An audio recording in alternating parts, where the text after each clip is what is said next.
What's the first question speakers ask? It's the same question everyone asks about everything. What's it about? What's what about? According to one source, our greatest gift as humans is an ability to create meaning.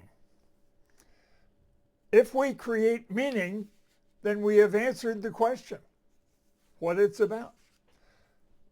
What's the cosmos about? What's Earth about? What's life about? What's human life about? What's my life about? What's your life about? The National Enquirer, that supermarket checkout rag that was so popular for years, had as their slogan, "Inquiring minds want to know." They were spot on. Who among us does not want to know something? The question about speaking, however, is what's a speech about? If you study speaking, as I have, and have been a speaker, a serious speaker, for a long time, in the early stages you learn that you are giving a speech with the goal of being either informative or influential. After you have spoken for many years, if you are truly serious about it, you come to realize that what your speech is about is the corollary to what the psychologist, philosopher William James said about writing. Actually, he said it about reading. Years ago, William James said, "The sole purpose of reading is to force your mind to do its own thinking." I would agree with that up to a point. Some people read seeking ideas because they don't trust their own minds. They don't trust their own ability to reason. They're looking for someone else to tell them what to do or who to be. However, I think speaking has a similar role. I wouldn't say it's the sole purpose, but I believe the most important effect of speaking is forcing an audience or engaging an audience in doing their own thinking. I've come to see that because as a speaker for years, almost never does anyone come up from the audience and want to talk about what I've been speaking about. They want to talk about what they've been thinking about.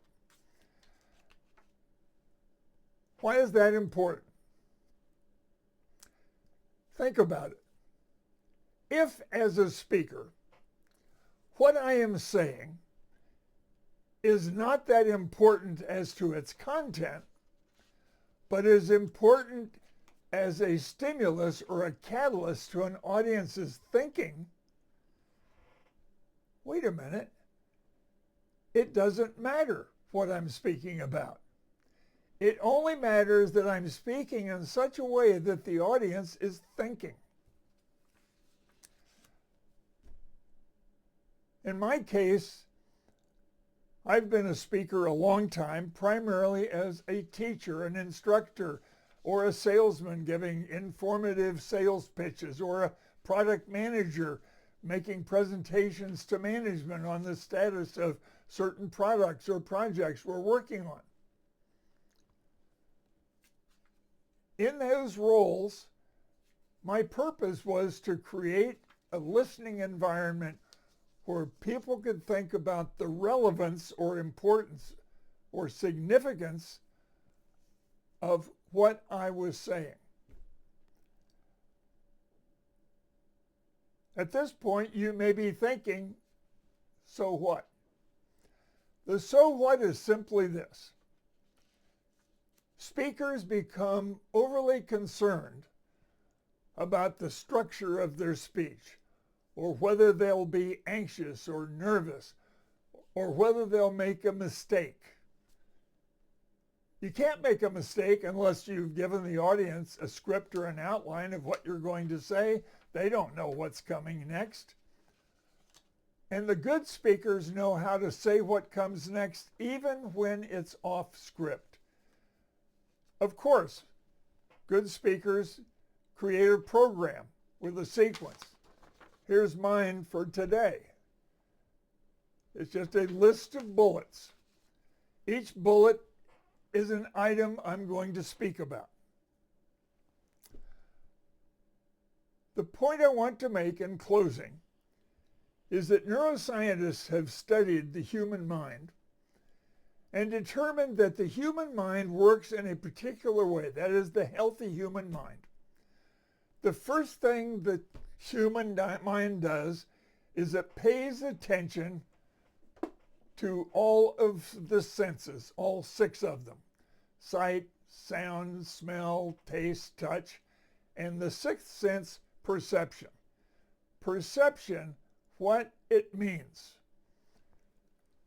The second point that they've learned is that we are inundated with so much that our senses can be overwhelmed. And the way we cope with that is we focus. We focus on what's important. So I'll close with this. What speaking is about is creating words, sentences, etc., that encourage people